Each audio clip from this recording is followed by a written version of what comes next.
Folks, if you live in a brutally hot, scorching climate like I do, with lightning in Florida like I do, we need to hurry up this video because dark clouds are coming.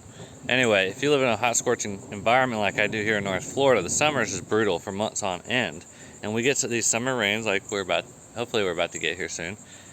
And, but some days you don't get it.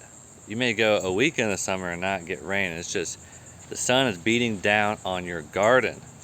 And so, in a different circumstance, I would not have a green, lush, abundant garden. But I want to show you what's happening, because I don't have enough of this one thing that can just totally change the microclimate in this little spot in my yard. So just take a look at that. That's a papaya and there's an okra. They're all droopy and sad looking. And the reason for that is because they got blasted by the sun. They got too hot, and their leaves, they just couldn't function. They couldn't photosynthesize because the temperature was too high, and they couldn't produce enough moisture to evaporate out of their leaves. So now the cell structure is just it's not firm, and it's just floppy and limp, and just really ugly. And the same thing's happening with this Seminole pumpkin here that's climbing this hedge. Is the leaves are just all droopy, and it's because the sun was just beating them down.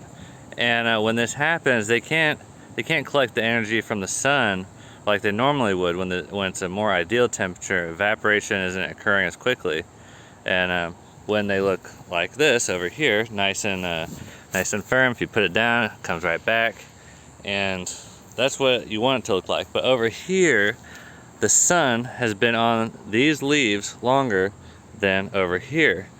And the reason these have shade is because of this tree. And we see the sun right here, it's about to go down, and all of this right here, that's already in the shade, even though we got clouds that just moved in. But in a few moments, the sun, in maybe half an hour, the sun is gonna move, and this will all of a sudden be in the shade. This will firm back up, because it's gonna, for one, it's going to be cooler, and the evaporation rate is going to slow way down, because all these leaves, they're transpiring moisture back into the air. That's why when you have plants in the area, it's more humid, because they're releasing this moisture, and that's part of the process of photosynthesis. So in my kind of environment, if I want to have a garden through this brutal time of the year, the summer, I need something that's going to moderate these temperatures. Oh, I forgot I had a daikon radish there. So if I'm going to moderate these temperatures, well, I could have a greenhouse and maybe do some climate control stuff. But the best solution is these trees right here. Trees are moderators. And so basically all that means is when it's really, really hot, it's going to bring the temperature down a little bit. And when it's really, really cold, it's going to keep the temperature a little bit warmer. So if we have a bad freeze, my plants here aren't going to be as affected because of these trees moderating the climate in this little area, creating a microclimate. And the same with the summertime. They're providing some shade, and we're getting dappled light through here, which the plants love. When it's hot like this, they much prefer that dappled light. And so these summer days are super long and brutal, but if they're in an environment where they're just getting dappled sunlight through the trees, they're going to be really happy. And here's another example. This corn right here, it's really not great looking corn, but it got so hot that these leaves had to curl up, and it's just it's really not healthy, and it's causing a lot of stress on my plants. So I actually need more trees in my yard, even though, here, let's look at this real quick. So I only get like full sun from there to here. That's like 5 hours of sunlight. And really, you're like, 5 hours of sunlight, most of these plants require full sun, so shouldn't they need more? Well, they require full sun if the temperature isn't super high, but it's getting into the mid-90s pretty much every day in the summer. So they're not going to be happy unless we've got some cloud cover or some tree cover, simply put.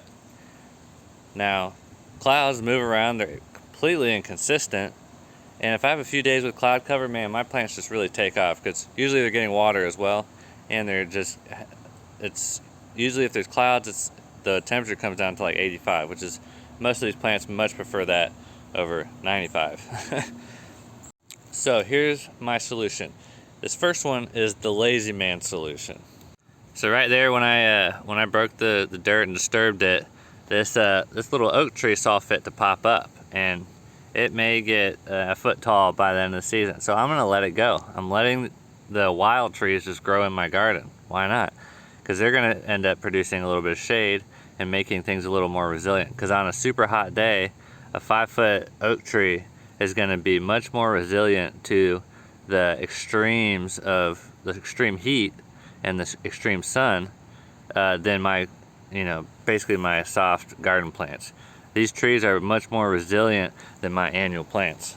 Right there next to my foot is a citrus tree I planted. It doesn't look too hot, but I think a little bit of rain and some time, and it's gonna be popping up pretty tall. Here's another wild plant. This is a hackberry tree. They will grow in the brutal sunlight and produce some shade, and then also every winter they're gonna drop all their leaves. So that's added, they're cycling fertility because it's a deciduous tree. So that's freaking nice. So here pretty soon I'm going to be planting some annual stuff along this. I have kind of a row going on here, and I've got a nectarine tree. It's a fruit tree, and I'll plant stuff under that, and it's going to provide some shade, and it's going to take a little bit of the beating of the sun. And so you could let wild trees pop up. You can plant some fruit or nut trees or nitrogen fixing trees or moringa. It's got a green leaf that's very nutritious. And so when you do these things, these trees can handle the extremes of your climate a lot better than your annual plants can. So you can intersperse them, and then I'll get to that point next. Intersperse them, and then let them grow up, and they're gonna help take the blow of your extreme climates. So it's a pretty simple concept. Everybody should let trees grow in their garden if they want to garden during the times of extremes. And then maybe in the spring or the fall when it's not as extreme, you can prune your trees back, take select branches off, and basically just really use them. Don't get emotional about your trees. If you need to hack them back quite a bit, they'll go back. But in the summer, it's the growing season, and they'll grow right back. It's crazy. And if you do this, and this is what I'm doing, and I'm gonna continue to do a little bit more of, you'll be able to grow a lot more food throughout the year, because the extremes in your climate are going to be dampened by these trees. So anyway, we're getting some amazing rain right now, and I'm under the canopy of this maple and not getting too much of it, but I better get inside before I get struck by lightning and get soaked. Have a great day, guys. Plant some trees in your garden. It's totally going to help. And I would suggest planting nitrogen fixers, because they're going to be feeding your plants, and deciduous trees that drop leaves that will also feed your plants. Have a great day, guys. Bye.